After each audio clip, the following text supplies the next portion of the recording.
tak pernah berubah. Selamanya ku cintai tempat kediaman-Mu Tuhan. Selamanya ku kagumi kasih-Mu tiada batasnya. Takkan pernah kau ku ingkari kasih-Mu selalu ada untukku.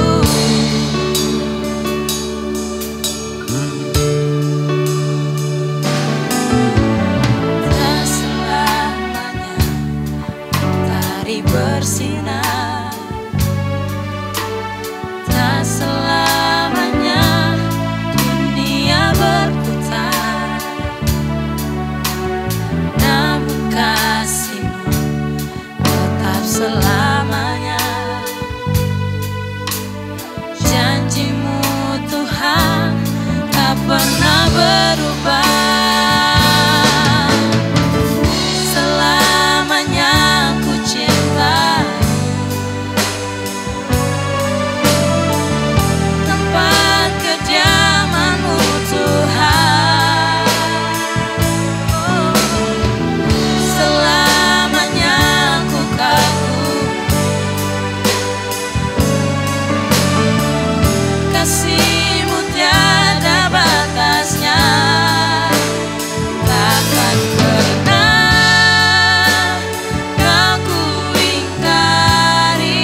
apa dalam perbuatan, seperti surat yang terbuka,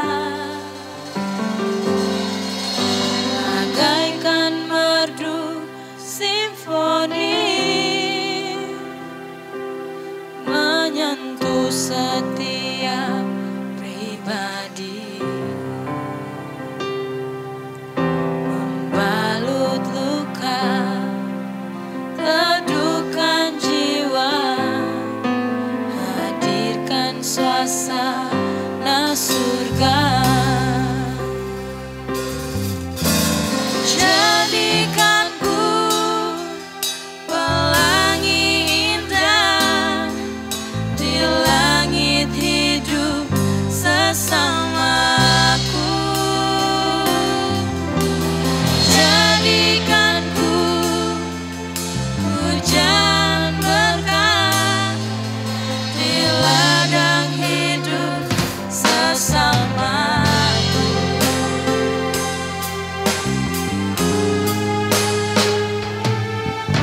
Bagaikan merdu simfoni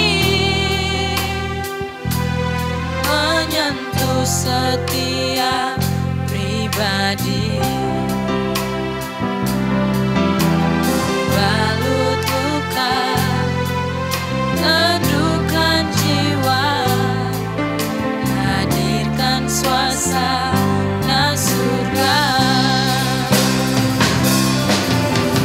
Jadikanku pelangi indah di langit hidup sesamaku.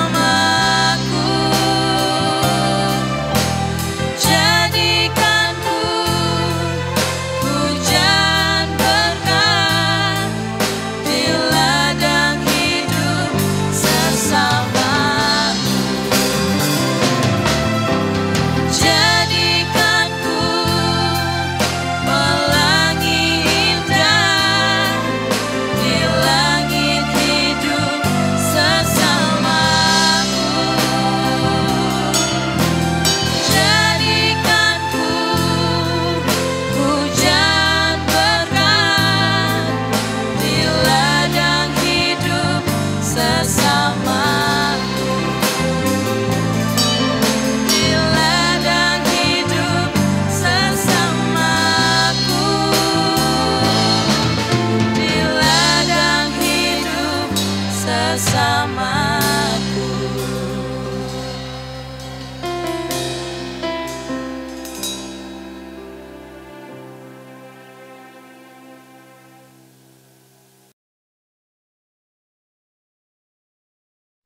Shalom Sobat Iktus, mari kita bersatu dalam doa.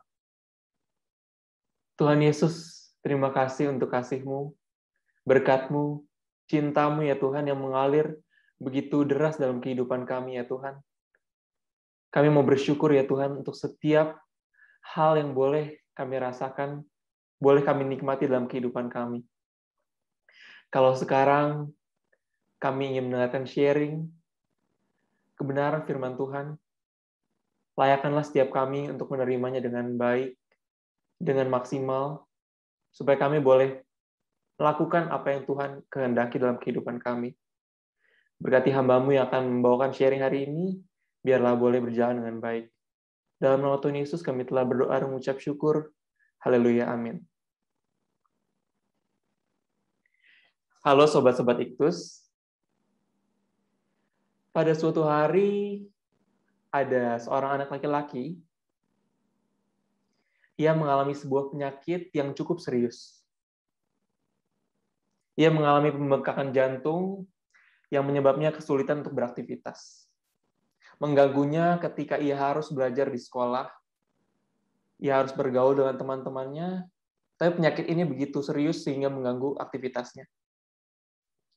Sampai pada suatu hari, dokter pun memvonis umur anak ini tidak lebih dari 1 tahun. Ia begitu terpuruk, saudara. Ia begitu sedih akan kondisi kesehatannya yang begitu buruk. Namun kesedihannya tidak sampai di situ. Ia semakin sedih, semakin kecewa, dan semakin marah ketika ayahnya pergi meninggalkan rumah untuk waktu yang cukup lama. Berbulan-bulan ayahnya pergi keluar kota, tanpa kabar yang begitu jelas. Ayahnya hanya berkata ingin menemui beberapa kerabatnya, dan anak ini kecewa kepada ayahnya. Ia merasa ayahnya tidak memperdulikan dirinya. Ia merasa ayahnya tidak ingin meluangkan waktunya di masa-masa terakhir hidupnya. Ia begitu marah. Namun, di saat ayahnya ingin pulang menemui anak ini menolak untuk bertemu dengan ayahnya. Karena ia masih marah. Karena ia masih kecewa. Sehingga, udah deh, aku nggak mau ketemu papa lagi. Apa yang terjadi, saudara? Justru ketika hari-hari akhir ini, kondisinya anak ini semakin drop. Sehingga pada suatu hari, ia harus dilarikan ke rumah sakit dan harus dilakukan operasi. Karena puji Tuhan, ternyata anak ini telah mendapatkan donor jantung. Operasi pun dilakukan, dan operasi berjalan dengan sangat baik. Nyawa anak ini tertolong, saudara. Di masa-masa pemulihannya, ia sama sekali tidak mencari ayahnya. Mungkin karena amarah yang masih dipendamnya. Sehingga pada satu hari ketika anak ini berulang tahun, mulai terbesit pikiran di benaknya, mempertanyakan di mana sih ayahnya sekarang. Kenapa di hari ulang tahunnya ayahnya tidak datang juga? Ia mulai merindukan ayahnya. Ibu dari anak ini memberikan sepucuk surat. Ternyata surat ini ditulis oleh ayahnya. Dalam surat itu, ayahnya berkata, "Anakku, ayah sungguh-sungguh mencintai engkau. Ayah merindukanmu." Dan kepergian ayah itu justru bukan untuk meninggalkanmu, tapi untuk memperdulikanmu. Dan ayah mungkin sekarang tidak dapat dilihat lagi. Mungkin kamu udah memang nggak bakal ketemu ayah lagi, tapi ayah akan selalu ada di hati kamu. Anak ini bingung dan bertanya-tanya maksud ayahnya apa. Nggak bisa dilihat lagi, nggak bisa ditemui lagi, dan ayah selalu ada berada di hati anak ini. Ibunya menjelaskan bahwa sebenarnya jantung yang didonorkan kepada anak ini adalah jantung ayahnya. Ayahnya pergi keluar kota dan menemui kerabatnya untuk mencari tahu soal hukum mengenai pendonoran jantung yang dilakukan oleh orang yang masih dalam keadaan sehat. Dan ayahnya berhasil mendonorkan jantungnya. Memberikan suatu yang paling berharga dalam hidupnya kepada anak ini. Anak ini begitu sedih. Ia begitu menyesal karena tidak ingin menemui ayahnya di masa-masa terakhir hidup ayahnya. Saudara, dari kisah tersebut kita merenungkan. Seringkali kita memandang saudara kita memandang keluarga kita, orang tua kita, itu berdasarkan perspektif pribadi kita sendiri. Kita begitu egois, sehingga kita tidak peduli apa motivasi yang membuat mereka melakukan sesuatu. Seringkali kita merasa tidak diperdulikan dengan orang tua kita. Seringkali kita bertanya, kenapa sih Papa kok hidupnya cuma buat kerjaan terus, nggak pernah ada waktu buat aku, nggak pernah ada waktu buat keluarga. Padahal Papa kita yang workaholic ini, justru dia memikirkan masa depan kita. Memikirkan yang terbaik buat anaknya. Mementingkan pendidikan anaknya. Makanya bekerja begitu keras, begitu sibuk. Nah, seringkali kita tidak memahami motivasi-motivasi yang ayah kita sebenarnya penyebab-penyebab dari apa yang orang tua kita lakukan. Itu semua untuk kebaikan kita, saudara-saudara. Seringkali keretakan-keretakan perselisihan terjadi dalam keluarga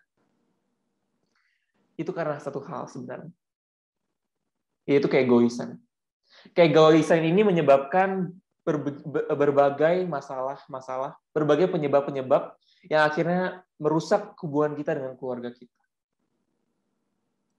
Seperti egois yang tadi saya singgung, merasa tidak diperdulikan, merasa diperlakukan tidak adil kadang, yang akhirnya kita iri hati jadinya. Berapa banyak dari kita yang seringkali iri hati dengan saudara kandung kita misalnya. Kok kakak dibeliin mobil, kok aku enggak, padahal kita belum punya SIM untuk mengendari mobil. Seringkali kita iri hati, seringkali kita serakah juga. Berapa banyak orang yang berebutan harta warisan, ya warisan berupa harta benda misalnya, rumah, peninggalan orang tua begitu, sampai memusuhi saudaranya sendiri. Sampai merusak hubungan yang baik antara saudara kandung. Begitu banyak keretakan-keretakan yang terjadi dan butuh yang namanya rekonsiliasi. Maka tema dari sharing hari ini adalah familial relationship reconciliation. Kita melihat pengertian rekonsiliasi dari Kamus Besar Bahasa Indonesia, yaitu perbuatan memulihkan hubungan persahabatan pada keadaan semula, perbuatan menyelesaikan perbedaan. Di sini kita membahas mengenai relasi dalam keluarga. Kita mau memulihkan hubungan kita dengan keluarga kita yang mungkin selama ini sudah rusak, sudah tidak baik. Saya teringat dengan perumpamaan dalam Alkitab, Lukas 15 ayat 11-32, tentang anak yang hilang. Di mana seorang bapak memiliki 2 orang anak, yang bungsu menginginkan harta warisan ayahnya dan ia pergi ke negeri yang jauh memfoya-foyakannya dengan pelacur sehingga di saat negeri itu mengalami krisis begitu, ia bahkan kesulitan untuk makan. Dan ia akhirnya menyesal dan akhirnya bertobat, pulang ke ayahnya. Apa yang ayahnya lakukan, saudara? Ayahnya luluh melihat anak ini dari jauh datang. Ayahnya akhirnya memeluknya, menciumnya. Kita mau belajar seperti sosok ayah yang digambarkan oleh Tuhan Yesus ini. Sebenarnya ini adalah sosok Bapa yang mau menerima manusia yang begitu berdosa, mau merengkuh keberdosaan kita, mau menerima kita, mau menerima kenajisan kita. Kita mau belajar juga untuk merengkuh kekurangan-kekurangan, kesalahan-kesalahan yang dilakukan oleh saudara-saudara kita. Mungkin orang tua kita tidak sempurna. Mungkin sebagian dari kita punya ayah yang suka mabuk, suka judi mungkin. Mungkin kehidupannya tidak bisa menjadi teladan untuk anak-anaknya. Yuk kita mau belajar untuk tidak menghakimi apapun kesalahan yang dibuat oleh orang tua kita. Kita mau belajar untuk menerima kekurangan mereka. Karena dengan mengampuni kita mengasihi keluarga kita. Jangan bilang kita mengasihi Tuhan yang tidak kelihatan, tapi kita membenci saudara kita. Itu adalah dusta. Seperti yang dikatakan dalam 1 Yohanes 4 ayat 20. Berapa banyak juga anak-anak muda yang bahkan bisa bersikap baik kepada teman-temannya, mengasihi teman-temannya dengan begitu luar biasa, tapi kalau di rumah sama keluarganya sendiri marah-marah, bentak-bentak orang tua, nggak mengasihi dengan perbuatan yang sungguh, perbuatan yang nyata. Mengasihi keluarga kita juga bukan berarti kita berkompromi dengan dosa yang mereka lakukan, saudara. Bukan berarti, oh ya udah, seorang ayah yang punya anak, nggak apa-apa nak, kamu pakai narkoba, kamu free sex, kamu ngerokok, ayah tetap sayang sama kamu. Nggak begitu, saudara. Seorang ayah mengasihi anaknya, tentu ia mau mendidik anak itu, tentu tidak mencintai anak itu berserta dosa-dosanya. Saya setuju dengan lagunya Tulus. Jangan cintai aku apa adanya, jangan.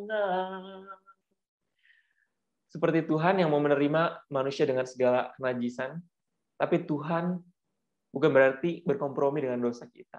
Tuhan menuntut adanya perubahan dari diri kita.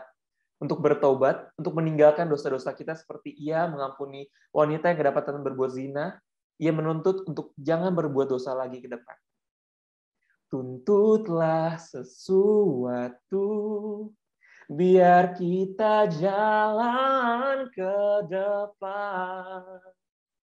Yuk saudara, kita mau bersama-sama untuk mau dituntut dan mau menuntut saudara kita, keluarga kita, untuk belajar hidup berkenan di hadapan Tuhan, menaruh pikiran perasaan Kristus di dalam kehidupan kita.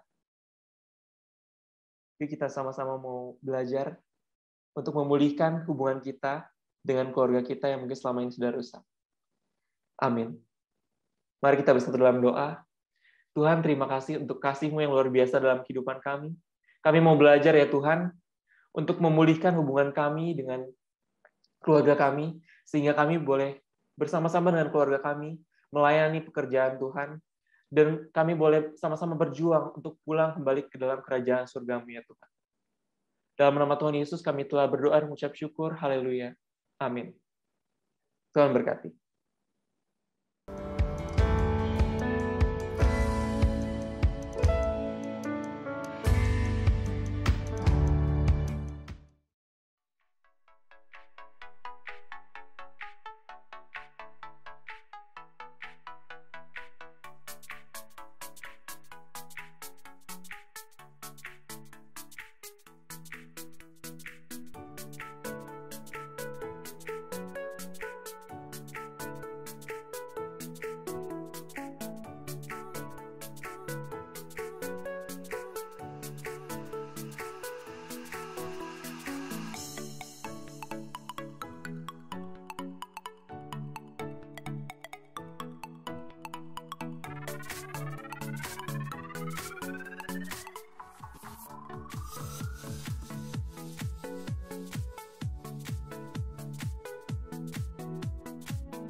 Ya, kami benar-benar sarangnya kalian.